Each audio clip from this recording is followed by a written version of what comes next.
Bom dia a todos que aceitaram o nosso convite para estar aqui conosco nesta manhã de sexta-feira, dia 9 de dezembro, Dia Internacional de Combate à Corrupção, momento no qual nós também marcamos aqui pela Federação a comunicação, a expressão dos nossos compromissos com a ética, com a integridade. Estamos aqui hoje recebendo, então, a doutora Priscila Piscinini, o nosso presidente Sérgio Rodrigues Alves, para que a gente possa falar um pouquinho sobre as principais mudanças aí na lei anticorrupção, a partir de um decreto que foi lançado agora no mês de julho e que traz alguns recortes importantes que nós vamos explorar ao longo desta manhã, desta uma hora que nós estaremos aqui. Vamos recebendo aqueles que estão chegando, lembrando que nós vamos ter aqui a oportunidade, né, de estar até às 11 horas da manhã ouvindo um pouquinho sobre essas mudanças. Vocês podem também utilizar o nosso canal aqui do chat para possíveis interações e vamos admitindo então aqui aqueles que ainda estão chegando, lembrando que esse material, esse conteúdo, ele ficará disponível depois também no nosso canal do YouTube, na FACISC, possibilitando aqueles que não puderam estar conosco neste momento que possam revisitar esse conteúdo, possam conhecer também as iniciativas que aqui, enquanto federação, nós estamos promovendo.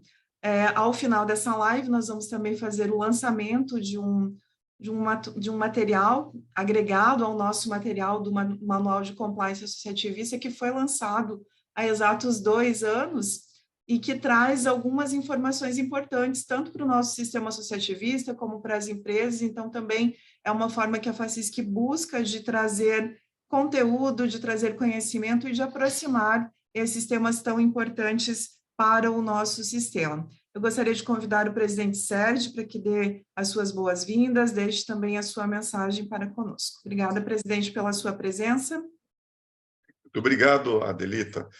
Bom dia a todos. Quero iniciar saudando, cumprimentando e agradecendo a doutora Priscila Aparecida Piscinini por fazer parte aqui dessa programação. Também cumprimentar a você, Adelita, como coordenadora de projetos especiais, pela iniciativa e pela promoção desse evento. Enfim, cumprimentar a todos, como a Adelita falou, hoje é um dia importante, né? O dia 9, é o dia aí comemorativo à lei de anticorrupção, e é um tema assim sempre muito em evidência e importante, principalmente para nós que estamos aí no associativismo, né? Há 2 anos a gente vem trabalhando com essa divulgação e levando essas informações aos nossos associados, porque é o nosso princípio básico, né? A gente trabalhar com ética, com transparência e ter muita integridade naquilo tudo que a gente se propõe a fazer. Nós estamos passando assim, nós vamos ter grandes desafios, tivemos grandes avanços nessa área da anticorrupção, e nós não podemos perder isso, né? Isso é uma condição básica aí para o bom desenvolvimento e para a integridade de todas as nossas atividades. Então, são pilares fundamentais.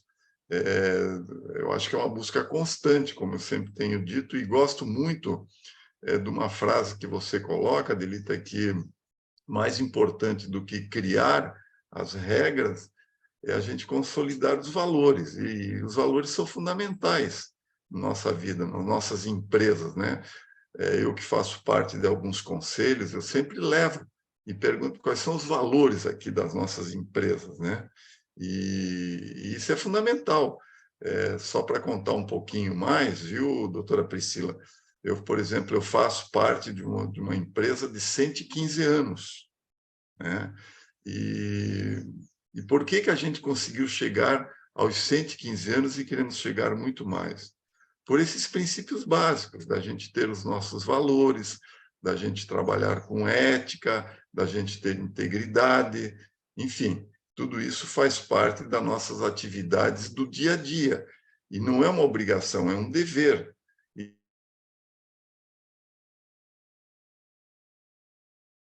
E por estarmos desenvolvendo todas essas atividades. E é isso que a gente tem que manter. Então, agradeço.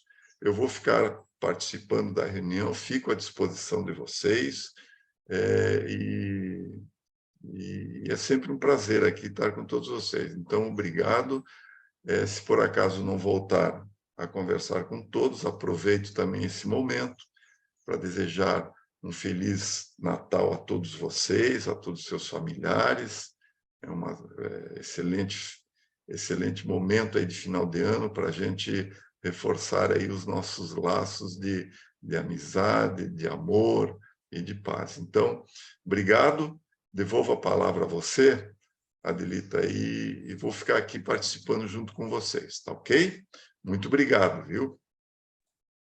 Obrigada, presidente. Obrigada pelas palavras e pelo apoio. A gente sabe o quanto o fator liderança, né, ele é fundamental para que justamente alguns desses princípios que o próprio decreto traz e reforça agora dessa cultura de integridade, eles possam ser absorvidos, possam ser implementados em todos os âmbitos de negócios e também das nossas relações como um todo. Então, agradeço particularmente o seu apoio, a sua liderança frente a esse processo e a de todos que aqui estão, que certamente trazem o valor da integridade para as suas atividades profissionais, para as suas relações pessoais também.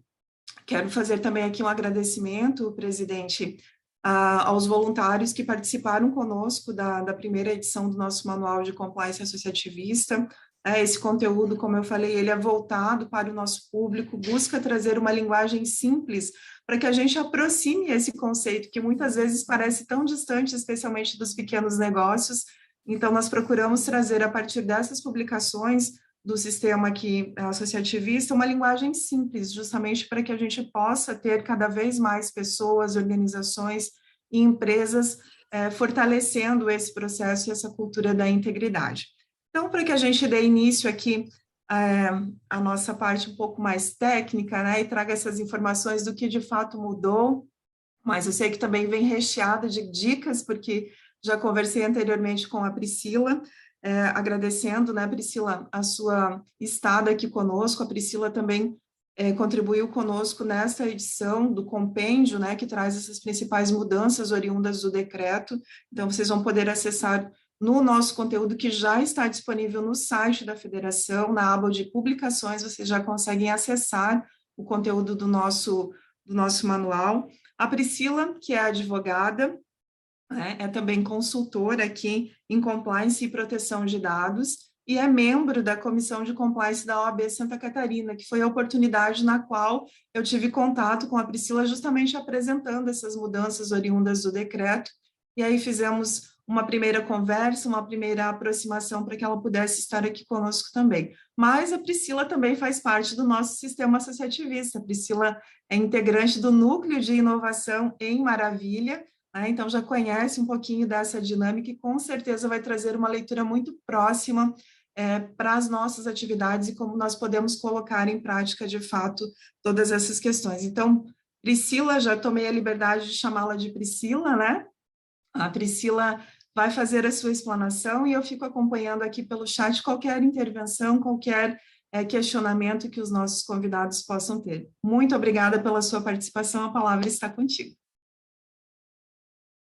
Bom dia a todos, agradeço a oportunidade, especialmente a Adelita, que entrou em contato, possibilitou que isso pudesse se realizar, inclusive em relação a prazos, né? A gente se esforçou bastante para que esse material ficasse também pronto dentro do prazo para poder disponibilizar para vocês. Agradeço o presidente Sérgio também pelo espaço e todos vocês aí que estão dedicando um pouco de tempo de vocês para entender um pouco mais sobre essa questão da lei anticorrupção, como ela afeta tanto as associações quanto os nossos empresários, que são o nosso público final, público-alvo, né? Quem a gente quer poder contribuir de fato para a melhoria nesse requisito. Então, o primeiro ponto que eu gostaria de trazer hoje é falar sobre o que significa a edição de um novo decreto que regulamenta a lei anticorrupção e o porquê isso é importante. De fato, a edição de um novo decreto significa que as empresas estão aplicando a lei anticorrupção e, especialmente, os programas de compliance de integridade. O porquê isso fica transparente com a edição do novo decreto? Porque ele ressalta pontos que o decreto anterior deixaram de uma forma mais aberta, mais obscura. Então, quando você tem a pontuação em um novo decreto, que estruturalmente é muito similar ao anterior, mas ele traz novos termos, palavras, que a gente já aplica na prática dentro de um documento oficial. Isso significa que, de fato, os programas de integridade e compliance estão em funcionamento. Significa que, de fato, tudo que está previsto no decreto que regulamenta a lei anticorrupção e que fala sobre os programas de compliance e integridade estão sendo aplicados. E aí vocês vão me dizer, nossa, mas eu não vejo isso aqui na minha região, na minha cidade. Para vocês terem ideia, eu sou de Maravilha, a gente não comentou agora no começo, eu sou aqui de Maravilha, de Santa Catarina, tá? Interior do estado. Então, aqui a gente já vê esse movimento. Imagino que em capitais, cidades maiores, há mais ainda esse movimento. E por que ele existe? Porque o mercado exige. Por mais que a gente diga, isso está fora da minha realidade, a minha empresa tem 3 funcionários, eu não tenho necessidade de aplicar isso, o próprio mercado vai regulando para que essas relações tenham como base os princípios, os pilares de um programa de compliance e de integridade. Por que isso? Quando a gente fala sobre a lei anticorrupção, ela nasceu de um movimento mundial. Então, não é uma coisa que ela nasceu aqui no Brasil. Não, o mercado externo pressionou para que o Brasil editasse uma lei que regulamentasse essas questões. Porque, do ponto de vista tanto reputacional como financeiro, há grandes impactos em todas as operações que envolveram corrupção. Então, para a empresa se manter, é importante que ela tenha um olhar atento a essas questões. Com a pressão internacional e com a edição da lei, as multinacionais, por exemplo, já tinham um movimento, já tinham um setor de compliance de integridade, elas já vinham buscando isso dos seus parceiros comerciais. E existe um efeito dominó quando a gente fala em relação à lei anticorrupção. Qual é esse efeito dominó? A multinacional vai exigir do seu fornecedor, do seu representante, que eles também estejam adequados à lei anticorrupção. Então, hoje, eu já tenho contato de empresas de 2, 3 anos, para quem elas fornecem produtos, e que eles exigem que essa empresa esteja fazendo uma adequação à lei anticorrupção para continuar fornecendo os produtos. Então, para você, empresário, que trabalha em áreas que estejam relacionadas à indústria, hoje já é muito mais visível esse movimento. A gente vai perguntar para o meio de comércio, talvez não seja tanto. Mas com os anos, aquela indústria que fez um projeto de adequação a um programa de integridade, a um programa de compliance, vai exigir do comerciante que fornece o papel para a sua indústria, por exemplo, que ele também tenha um programa de compliance. Então, é importante a gente ir se ambientando e conhecendo esses conceitos para, no momento em que a gente precisar, de fato, implementar todos os requisitos da lei, do decreto, você consiga. Então, todo esse movimento, todo esse caminho é bastante claro e o papel das associações nesse momento é poder viabilizar que os pequenos empresários possam compreender de que forma isso se aplica dentro da sua realidade. Então, como eu já citei anteriormente, não houve grandes mudanças no decreto. Pontuações que são importantes e que, de fato, comprovam que os programas de integridade estão se aperfeiçoando. Um desses pontos que a gente traz é, anteriormente, no pilar do Top from the Top, que é quando o suporte da alta administração, havia que a previsão que a alta administração deveria incentivar um programa de integridade, um programa de compliance. Contudo, esse incentivar era só essa palavra. Hoje, o novo decreto já traz a inserção da palavra destinação de recursos. E por que a destinação de recursos é importante? Porque não vale só dizer, eu quero ter um programa de integridade. Eu tenho que alocar recursos necessários para que esse programa exista. De que forma isso ocorre? Vai ser de acordo com a estrutura financeira, de pessoal, de cada empresa. Não imaginem vocês que uma empresa de 4 funcionários vai ter um funcionário só para fazer um programa de integridade. Isso é inimaginável, até pela estrutura financeira e de pessoal. Mas essa empresa de 3 funcionários consegue, sim, preencher alguns requisitos com os funcionários que ela tem, fazendo pequenas ações. Um exemplo disso, e que a gente usa muito, é a história do canal de denúncia. Dentro de um programa de integridade, um dos pilares é a existência de um canal de denúncias, que é através dele que vai possibilitar, por exemplo, que alguém informe o que está acontecendo de errado dentro da empresa, ou em desacordo com a lei, ou em desacordo com o próprio regimento interno da empresa. Em canal de denúncia, e se você for procurar na internet, vão abrir milhares de empresas que fornecem esse serviço. Mas uma empresa de 3 funcionários não vai ter nem caixa, nem financeiro, tá? Não ter uma empresa terceirizada de tratar as denúncias. Uma maneira simples, rápida e barata de resolver esse problema é, sim, criar um procedimento para tratar as denúncias e criar um e-mail para essas denúncias que somente uma pessoa tem acesso. Então, existem alternativas nas quais todos os pilares do programa de compliance podem ser aplicados a uma pequena empresa. E é claro que quando a gente olha nos livros, nas publicações, é uma estrutura gigantesca. E existem empresas que, de fato, têm essa estrutura. Mas, trazendo para a nossa realidade, para as nossas regiões, a gente sabe que o fato de ser uma pequena empresa não vai ter a passar da integridade. Então, são pequenas ações que você pode ter para que, de fato, você tenha um programa de integridade dentro da tua empresa. Sem ter, talvez, toda aquela robustez de um programa de uma grande empresa, que aí a gente pode, Siemens, a própria Petrobras, várias empresas que têm um sistema robusto, têm um setor, têm um chefe, têm milhares de funcionários trabalhando só em cima disso. E aí você pensa, não, isso não é para mim, quando na verdade é. O papel das associações nesse momento é o quê? Trazer essa informação ao pequeno, médio empresário, ao micro, ao MEI. Todos eles têm espaço para fazer essas adequações, todos eles têm possibilidade para fazer essas adequações. Então, é importante que a gente perceba que todos esses termos bonitos, todas essas configurações lindas que a gente vê em livro, muitas vezes podem ser substituídas por coisas simples do nosso dia a dia. Então, a gente tem que começar a prestar atenção na formatação das nossas empresas e em como a gente pode transformar tudo isso que está na lei, no decreto, em algo plausível para que possa ser aplicado. Outro ponto que eu gostaria de falar é sobre a pergunta que toda vez que a gente fala sobre compliance, toda vez que a gente fala sobre integridade e que todo mundo faz. E como eu faço isso na minha empresa? Por onde eu começo? E hoje eu já trabalho há 4 anos nessa área, tá? Com compliance e com proteção de dados. E o que eu tenho mais percebido em todas as empresas, tá? Isso é da empresa maior à empresa muito pequena.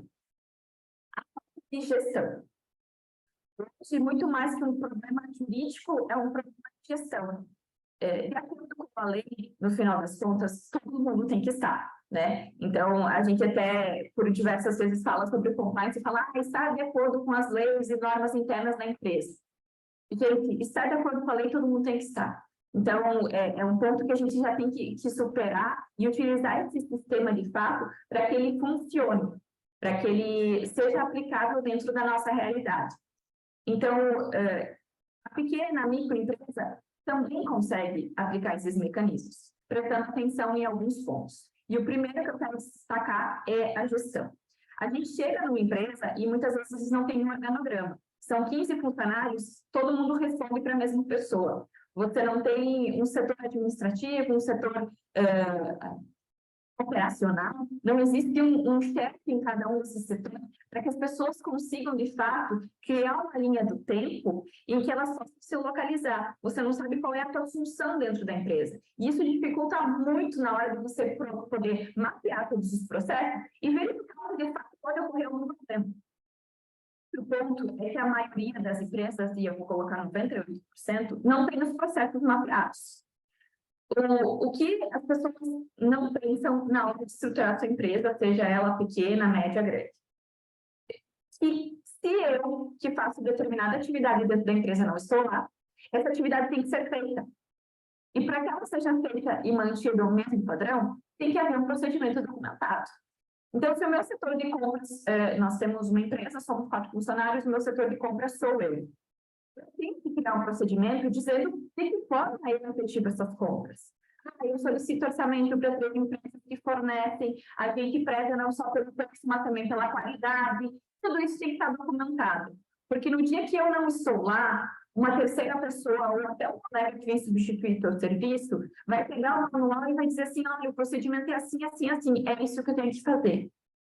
Isso garante a qualidade da atividade que está sendo prestada na empresa e minimiza os riscos. Por quê? Quando você desenha todos esses processos, você vai perceber que o quê? A gente está fazendo compras simplesmente pelo preço. Eu posso ter um problema de qualidade. A gente está comprando do fulano porque ele é parente de quem está trabalhando no compras. Esse é um mecanismo que você quer utilizar para fazer a sua empresa crescer. De fato, isso não é um crime, tá? Não está marcado pela lei de corrupção, mas é assim que começam os problemas. Porque aí você parte de uma cultura do pressuposto que sempre foi feito assim. E quando sempre foi feito assim, chegando no resultado é que importa, não importa o caminho. E é essa trajetória que abre margem para que daqui a pouco, olha, o que interessa é a gente bater a meta. Então, se eu tiver que pagar para algum agente público para ele fazer a gente vencer a licitação, eu vou pagar porque a gente vai bater a meta. Então, vocês entendem que por mais que hoje eu sou uma empresa pequena, eu não presto serviço para nenhuma governo, entidade pública, nada disso, o caminho natural de crescimento das empresas nos levam a caminhos que a gente tem que começar a se preparar. E é muito mais fácil você fazer isso quando a sua estrutura é pequena do que quando a estrutura está enorme. Eu tenho um bom exemplo disso que foi a aplicação de um programa de educação de LGPD. A empresa era uma pessoa, era só a proprietária da empresa e ela fez os projetos de adequação. Hoje ela já expandiu, já tem funcionários e o projeto de adequação continua funcionando. Porque foi tudo feito antes da expansão, e aí você faz as adequações necessárias, mas os procedimentos estão todos lá mapeados, está tudo documentado, está tudo feito, o sistema continua o mesmo. Então, é muito mais fácil você ir atualizando todas as projeções desses projetos do que começar do zero. Imagina você com 100 funcionários ter que mapear as atividades dos 100 funcionários. Muito mais demorado. Realmente você vai ter que tirar um funcionário só para fazer isso. Então, a ideia é abrir os olhos desse micro, pequeno empresário, de que todos esses cuidados anteriores vão facilitar para que lá no futuro ele consiga aplicar. Então, esse suporte da auto-administração, além de dizer, olha, eu quero que tenha um programa de integridade, são os recursos necessários para isso.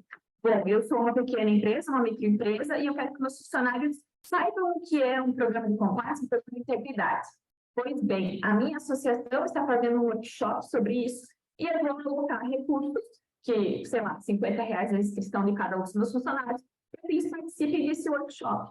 Então, isso é a demonstração numa pequena empresa que você está alocando os recursos necessários. Será mesmo que você não tem R$150 para levar os seus 3 funcionários para assistir, e por vezes gratuitos também, né? A gente sabe que as associações hoje fornecem muito conteúdo de forma gratuita. Inclusive, isso de hoje, né? O manual, essas apresentações. Então, tem muito conteúdo disponível gratuito. E será que eu não consigo fazer esse movimento de possibilitar que meus funcionários saibam o que é?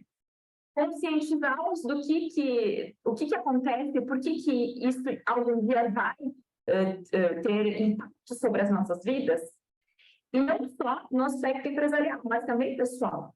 Muito do que a gente aprende aqui sobre ética, sobre integridade, a gente leva para a nossa vida. Eu sempre brinco que, antes de trabalhar com isso, eu não me importava em atravessar a rua se não tivesse uma faixa de segurança, uma faixa de pedestre. Eu estou na metade da quadra, eu tenho que ir para o outro lado da rua, na metade da quadra, eu vou até a esquina e atravesso na faixa. Por quê? Porque a gente leva esses conceitos de ética e integridade para a nossa vida, e não só para nossas empresas.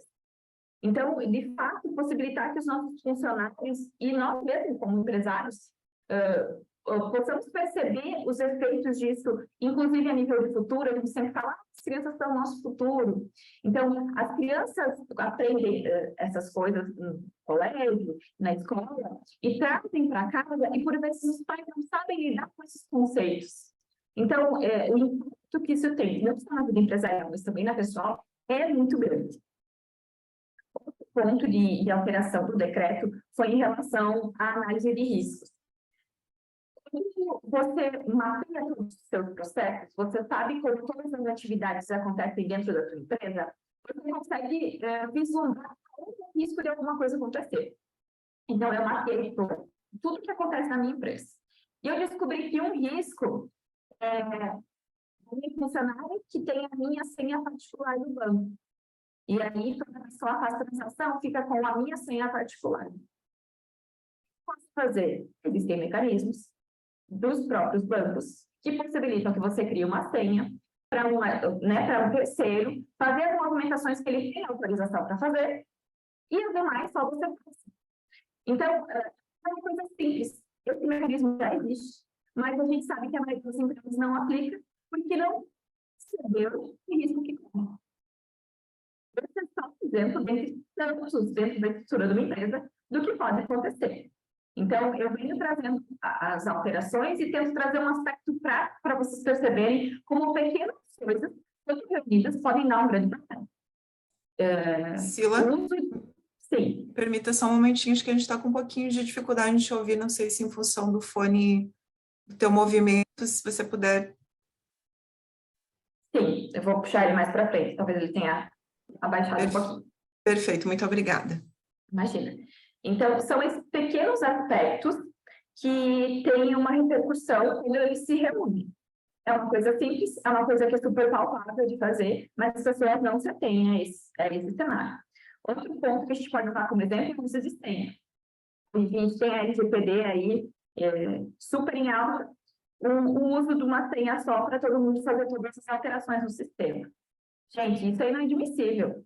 E você não paga mais para ter login dentro do seu sistema. Não é uma coisa que tem um custo elevado, mas a segurança disso é muito grande. E as pessoas, por praticidade, acabam não fazendo esse tipo de adequação, que são coisas simples e que se remetem a estar fazendo tudo em atenção à integridade a um programa de compliance.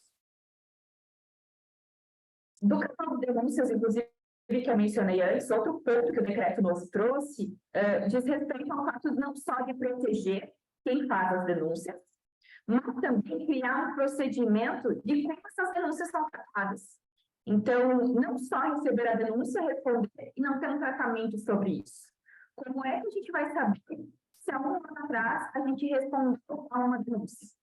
De que forma essa denúncia foi tratada? Existe um procedimento para tratar todas as denúncias da mesma forma, com igualdade, com transparência, que não prejudique quem denunciou e nem denunciado, por vezes uma denúncia pode ser falsa também. A gente está possibilitando que todo esse tratamento dessas denúncias seja feito de uma forma respeitosa, que cumpra os requisitos da própria questão das denúncias. A gente está preservando todo mundo, a gente está mantendo um arquivo adequado disso, a gente tem acesso a essas informações, porque a gente sabe que boa parte dessa questão das denúncias são levantadas, por exemplo, judicialmente, depois de algum tempo, depois de anos. E a gente fez o tratamento correto, a gente tem todos esses arquivos, então o que a gente faz para tratar essas denúncias também é importante, e o decreto ressalta isso. Quando a gente fala de due diligence, que é a diligência de terceiros e que é um assunto que eu trouxe no início da explanação, que é quando a gente, e eu trouxe o mercado mundial, mostrar que as multinacionais estão cobrando dos fornecedores aqui, e provavelmente no futuro os fornecedores vão cobrar dos seus outros fornecedores e o efeito dominó vai se aplicando. O novo decreto também trouxe um ponto importante. No primeiro decreto, havia algumas pessoas, entidades, agentes, que eram previstos como necessário fazer a diligência, verificar a idoneidade dessas pessoas, solicitar para elas que elas também façam o projeto de adequação, de compliance, integridade, e só que esse rol foi aumentado com o novo decreto. Então, se antes a gente tinha os fornecedores, hoje a gente tem os despachantes, que são figuras bem importantes nessa questão da anticorrupção, porque eles acabam sendo o caminho para muitas coisas. A gente sabe, principalmente quando se trata de despacho internacional, aduaneiro, existem várias questões que envolvem os despachantes. E a autoridade que eles têm para fazer algumas atividades. Então, hoje, dentro do rol das pessoas que a gente tem que ter atenção, tem que fazer uma diligência para verificar a idoneidade, estão os despachantes, os consultores, muitas empresas hoje contratam consultores, e eles também têm que ter idoneidade, porque eles vão entrar dentro da tua empresa, eles vão mexer com todo, às vezes, por vezes, né, com todo o teu banco de dados, todos os teus clientes, todos os teus fornecedores. Então, é importante ter esse cuidado de quem você coloca dentro da tua empresa. Os representantes comerciais, e aqui entra uma figura nova, porque antes a gente tinha, eu vou cobrar dos meus fornecedores, mas quem vende meu produto eu não vou me preocupar. Mas essa pessoa que vende teu produto, por vezes, pode cometer um ato, facilmente, um ato de corrupção, né? Pode ele, daqui a pouco, cobrar uma propina de um agente público. Então, a gente tem que ter esse cuidado, essa cobrança também em relação aos representantes comerciais. E associados. Então, entra mais dessa figura. O que, além dessas pessoas, e que já havia no decreto anterior, e que a gente tem que ter um cuidado ainda maior, pessoas expostas politicamente. A gente já tinha a previsão de um cuidado em relação a essas pessoas, mas hoje ele amplifica o rol, falando, inclusive, de familiares e empresas que essas pessoas politicamente expostas fazem parte. Então, eu estou contratando com a empresa X, e dentro dessa empresa X é de um vereador da minha cidade. A gente vai ter que ter uma atenção maior para ver se, por exemplo, esse vereador não tem algum envolvimento, alguma denúncia, alguma apuração judicial em relação a alguma infração de corrupção, por exemplo. Existem mecanismos hoje que... Opa, acho que mutou o microfone. Existem empresas hoje que fazem essas buscas e utilizam mecanismos para fazer essa diligência. Empresas maiores contratam esse tipo de empresa, de empresas para prestar serviços. Mas eu, como pequeno, médio empresário, o que eu posso fazer? Ações simples. Google. Tem uma notícia falando que ele tem um investimento com a prefeitura X, com a prefeitura Y.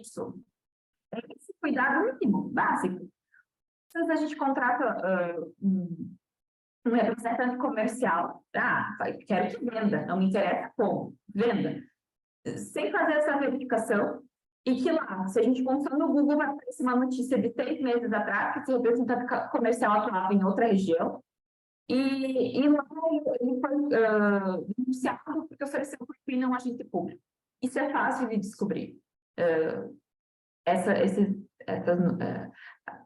notícias públicas são fáceis de achar. Então, esse cuidado mínimo vai evitar que daqui a pouco a próxima notícia seja tudo empresa. E, gente, é importante lembrar que o dano reputacional é muito maior, tem muito mais impacto e, por vezes, muito mais difícil de desfazer do que o dano financeiro. Dano financeiro, todo é jeito. Só que o dano reputacional inibe, por exemplo, que clientes comprem de você. E se o teu cliente não comprar, não consumir o teu produto, o teu serviço, você não vai ter mais dinheiro. Dinheiro você consegue continuar ganhando, né, para pagar uma multa, por exemplo. Você consegue trabalhar para pagar uma multa.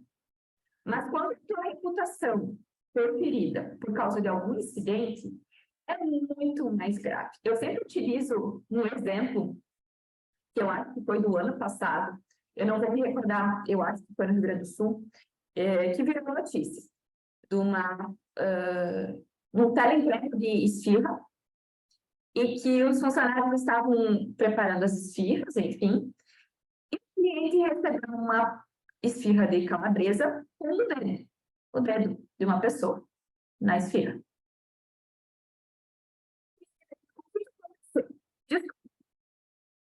Que O funcionário que estava fatiando a calabresa, fatiou o dedo dele junto. Para não perder a calabresa que fatiou, mandou o funcionário para o hospital e terminou de servir os produtos com a calabresa que havia sido cortada pelo funcionário. Só que, claro, o dedo estava junto e o cliente ia isso. Imagine muito reputacional. Alguém teria coragem de pedir uma esfirra nesse lugar novamente? E uma medida técnica simples, que poderia ter sido feita, que um prejuízo financeiro pequeno, que seria jogar fora toda a calabresa que havia sido picada naquele momento, fatiada naquele momento. E aí vocês imaginem, perder, vamos supor, R$50 em calabresa. É um prejuízo financeiro, ok. Mas facilmente contornado, porque ia continuar vendendo as suas esfirras. Nesse caso, ninguém mais em sã consciência, sabendo dessa notícia, traria uma esfirra dessa empresa. Obviamente, a empresa fechou, né? Sem fornecer o produto, tu não consegue trabalhar, né? Então, como pequenas ações são muito simples para evitar riscos maiores. E a gente não está falando de uma grande empresa, a gente está falando de uma empresa que tem em toda a cidade aí, né? Toda cidade tem um teleentrega de pizza, uma empresa familiar, que por ela perder, sei lá, 30, R$50, acabou perdendo a empresa toda. Então, é esse pensamento que a gente tem quando a gente fala em todas as questões relacionadas à lei de corrupção. Mais um ponto que eu acho muito importante e que é difícil de mensurar dentro da nossa realidade, que é a questão dos patrocínios e doações. 90%, 95% das empresas não tem um procedimento claro de como se dá patrocínio ou doações dentro do orçamento deles. O que o decreto traz? Que tem que haver supervisão dessas doações, desses patrocínios. Por quê? Exatamente para evitar que caracterize qualquer ato lesivo à administração pública. Porque quando você faz patrocínio, doação sem critérios, pode ser que você esteja favorecendo alguém. E pode ser que essa pessoa favorecida seja a administração pública, né? Alguém nesse sentido, que é um crime. Então, a atenção que a gente tem que ter em relação a isso. A minha empresa, e aí a gente vem num ponto bem interessante, que é a empresa é minha, o dinheiro é meu, eu faço o que eu quero. Não é bem assim. Eu não posso simplesmente achar que eu posso patrocinar a prefeitura em todas as atividades que ela fizer e a prefeitura me contratar de volta e achar que isso está tudo normal. Como um fornecedor, por exemplo. Então, a gente tem que ter o cuidado, e isso veio com o novo decreto, da supervisão dos patrocínios e doações. Por mais que a gente saiba, né, o proprietário da empresa diz, o dinheiro é meu, eu vou fazer o que eu quero patrocinar, eu patrocino. Não é bem assim. A gente tem que ter esses cuidados, porque lá na frente a gente vai ter... Vou puxar aqui para frente. Porque lá na frente a gente vai ter esses problemas novamente, tá? Então, basicamente, existem, assim, alterações pontuais, de percentuais, de aplicação de multa, de diminuição ou aumento de pena, que eu acho que nem são interessantes para a gente trazer, porque estão lá na lei e não trazem nenhum aspecto prático para que a gente possa compreender de fato o que vai refletir esse novo decreto, tá? Então, se alguém tiver mais alguma pergunta, quiser fazer alguma consideração, eu estou aqui para esclarecer essas questões e trazer para vocês também esses aspectos mais práticos. Perfeito, Priscila, muitíssimo obrigada, super didático, acho que conseguiu conectar de fato com as atividades que a gente realiza no dia a dia, nos trouxe aqui alguns alertas, né, acho que, e alguns pontos que eu também gostaria de reforçar antes de abrir a palavra, a questão que falei no início e agradeci inclusive ao presidente, que é sobre o aspecto liderança e o quanto isso é um fator determinante para que essa cultura e essas implementações possam acontecer. A questão dos processos, né, como você bem definiu, saber quais são os processos, ter essas regras claras, porque muitas vezes ela pode não ser clara a todos que fazem parte do seu negócio ou que se relacionam falando em nome do seu negócio, aqui também estendendo às próprias associações, quando você traz o aspecto da due diligence, né, e chama a atenção para alguns pontos específicos e que a gente acaba dentro do nosso próprio sistema também tendo uma interação bastante direta, né, que são a questão dos despachantes, consultores, representantes comerciais, e eu tive a oportunidade de acompanhar uma auditoria em uma empresa em que eles trazem também uma due diligence de pessoal, ou seja, para as suas promoções, para cargos mais estratégicos, também utilizam dessa ferramenta, né, como um instrumento da gestão para os seus negócios. Então, eu quero já deixar aqui o agradecimento, quero deixar a palavra também para o presidente Sérgio, se o senhor ainda tem alguma consideração. Temos uma interação aqui pelo chat, vamos aproveitando esses minutinhos que nos restam até às 11 horas para a gente também aprofundar esse conhecimento aqui com a Priscila. Obrigado, viu, Adelita? Eu só queria parabenizar a doutora Priscila pela forma simples, objetiva e orientativa do tema em questão. Acho que é bem isso aí, sabe, Adelita e doutora Priscila. Eu acho que nós temos que levar essas lideranças e mostrar esses bons princípios, esses bons exemplos, e fazer com que, de fato, as coisas aconteçam, né? Dentro de todo esse regramento aí, que é importante para todas as atividades. Então, parabéns, de fato, gostei muito, acho que está bem explanado, esclarecido e chamado a atenção de alguns pontos aí que nós temos que estar bem atentos. Nós estamos passando por um momento aí da Lei Geral dos Dados, né? LGB, né? Isso, né? Agora me deu até um branco aqui. Mas LGPD. Como? LGPD. LGPD, exatamente isso. Isso aí, olha, poucas empresas, poucas pessoas estão atentas a tudo que isso envolve, que pode acontecer. Recentemente, eu tive até uma passagem que eu achei muito curiosa, fazendo o registro de uma ficha, e as perguntas extremamente verbais com 20 pessoas atrás de mim, entende? Então, você tendo que dar o teu CPF, tendo que te dar o tipo sanguíneo, esse tipo de coisas todas, entende? E todo mundo escutando, né? Até que você, de repente, pode isso te dar problema, né? Pedindo o número de telefone, pedindo... Enfim, né? Vocês sabem do que eu estou falando. Então, eu acho que é importante a gente despertar essa responsabilidade, né? Com o tratamento das informações, isso é uma coisa muito séria, né? E ainda bem que a gente está caminhando aí, e é uma conquista, aquela história de água mole em pedra dura, né? A gente tanto bate até que fura, a gente tem que ficar insistindo e mostrando a importância disso tudo. Então, parabéns aí pelas tuas palavras e por todo esse trabalho, ok? Muito obrigado. Obrigada, presidente. Priscila consegue acompanhar o nosso chat aqui, nós temos dois questionamentos, se você tiver alguma consideração, resposta para auxiliar do senhor José Nelson Notari, e também da doutora Márcia Bonamigo, que participou conosco aqui, foi uma das voluntárias na primeira edição do nosso Manual de Compliance. Então, deixo contigo, por favor.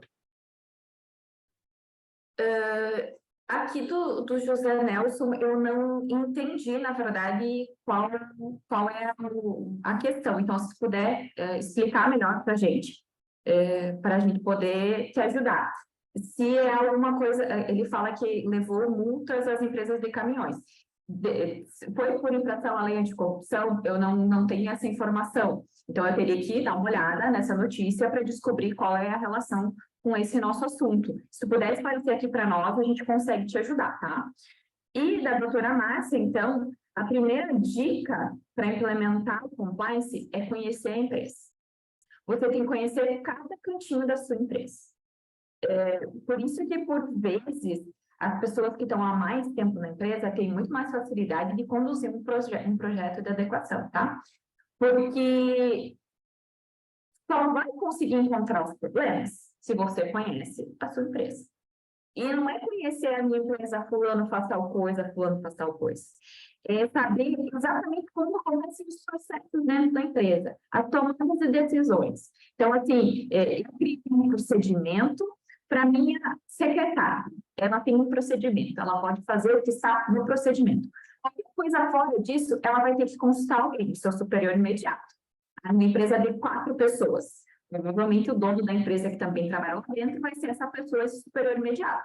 Mas se eu tenho que limitar exatamente o que a secretária pode ou não pode fazer, tudo que ela fizer fora daquilo é um problema. Porque não pode ser que, de fato, não gere um problema automático, mas que gere um problema no futuro. Então, a gente tem que desligar, delimitar as atividades de cada um. Esse é um ponto importante para que ela reflita lá na frente, dentro da aplicação de todos os pilares. Então, sabe qualquer um dos pilares do programa de compliance, todo mundo sabe exatamente o seu papel dentro da empresa. O que eu faço? Tudo que não está autorizado, eu tenho que pedir se posso fazer. Se for autorizado a fazer, eu tenho que documentar que eu fiz. E pode parecer burocrático, mas isso é o que vai garantir que todos os pilares sejam alcançados. Então, a gente fala, o suporte da administração, né, os códigos de conduta, as políticas internas, só que tudo isso tem que ser feito e é aplicado. Isso é aplicado se a gente começa pelo básico, um procedimento para cada um trabalhar. Então, não adianta ter um código de conduta que só está lá no papel, nunca ninguém usa. Não adianta fazer por exemplo, vou pegar um exemplo bem simples, bater o ponto, que é um problema de 90% das empresas. Existe uma reclamação extrema das empresas, que os funcionários não batem o ponto, eles têm que ficar fazendo alteração manual, não. Existem mecanismos para evitar isso. Você pode criar procedimentos internos, você treina todo mundo, é um dever do funcionário bater o ponto. Eu não sei porque isso ainda é um problema das empresas. É simplesmente porque não querem aplicar um mecanismo simples. Não bateu o ponto, não vai para casa de advertência. Não bateu o ponto de novo, advertência de novo. Levar uma suspensão, eu já vi isso acontecer na prática. Nunca mais o cara esquece de bater o ponto, gente. Então, existem mecanismos. É só a gente querer aplicar eles. Só que para que eles sejam efetivos, a gente tem que tirar eles do papel, porque o papel aceita tudo. E muitas empresas têm vários procedimentos que nunca são aplicados. Por vezes, eu falo nas empresas que eu presto consultoria. Temos essa opção do como. Assim, todas as empresas eu uso porque todas têm a mesma reclamação. Vamos aplicar? Não, a gente não vai mandar o funcionário embora se ele não bater o ponto. Então, não faz. Continue com o problema. Porque a partir do momento que tu cria um procedimento e você não aplica ele, as pessoas não vão acreditar em mais nenhum procedimento da tua empresa. Então, faça só realmente o que vai ser aplicado. Esse é o primeiro passo. Tanto a estrutura da empresa, os funcionários, vão se acostumar com o regulamento. Hoje, por as empresas terem um perfil muito familiar, há pouco disso. Mas, com o tempo, quem vai trabalhar em grandes empresas acaba se acostumando com todo esse regulamento. Durante esse período, eu trabalhei em uma instituição financeira. Eu fiquei quase 5 anos numa instituição financeira. E lá que eu descobri na prática, todos esses, porque já é uma área mais regulada, né? Bancos, farmacêuticas, são áreas mais reguladas porque foram as primeiras áreas que deram problemas de corrupção. Então, tem o próprio Bacen, na farmacêutica também tem um órgão de controle que fazem a legislação mais pesada para eles. Então, você percebe que lá dentro não existe essa discussão de eu não vou documentar, não vai ser assim. Porque quem trabalha lá dentro já se acostumou com o regulamento. Então, o que falta nas nossas empresas, mesmo pequenas, é se acostumar com o regulamento. Então, a primeira ação, documentar todos os processos. Todos. Transformar tudo em procedimento. Você ser secretária, você vai ter essas atividades, você pode fazer isso, e qualquer coisa fora disso tem que pedir autorização. Mas a minha secretária faz tudo. Gente, não existe. Tá? Vai ter um problema trabalhista depois. A tua secretária tem que ser só a tua secretária e fazer os serviços administrativos correspondentes a uma secretária. Então, é esse o cuidado que a gente tem, profissionalizar as nossas empresas. Eu queria deixar mais uma dica aqui que eu lembrei depois da palavra do presidente Sérgio, que é em relação às associações. Qual é o papel das associações nesse nosso caminho? Associações colaborem com os seus associados. Em que sentido? Possibilitem que eles conheçam esses assuntos. Por exemplo, agora a gente está disponibilizando o manual, tem essa live que vai estar disponível no YouTube. Compartilhem com os seus associados. E a gente tem interesse em saber, e aqui a gente tem feito muito isso na Associação Empresarial aqui, a gente já fez várias apresentações para falar de LGPD, para falar de compliance, os próprios núcleos procuram a gente para poder ir lá fazer a apresentação, para explicar o que é, o que não é, porque as pessoas têm que começar a internalizar esses conceitos e saber que de fato isso existe. E o papel da associação é ter esse caminho. É mostrar para eles aonde tem. E eu tenho certeza que em todas as cidades de vocês tem um profissional capacitado para poder orientar, ajudar. E quem trabalha no nosso associativismo faz isso de coração aberto, entende? A gente participa também, eu sou de Maravilha, em São Miguel do Oeste, quando solicitado. Então, assim, a gente consegue possibilitar que os associados comecem a compreender o que é tudo isso que a gente fala, como vai afetar eles, como crescer. A ideia do associativismo é possibilitar o crescimento das empresas. Então, vamos possibilitar esse crescimento ordenado delas. Isso é muito importante. Perfeito, Priscila. Muitíssimo obrigada. Eu vou deixar espaço aqui se tivermos mais algum questionamento dos nossos participantes. Tudo bem? Tudo tranquilo? Bom, reforço novamente, então, o convite para que vocês conheçam esse material que nós produzimos.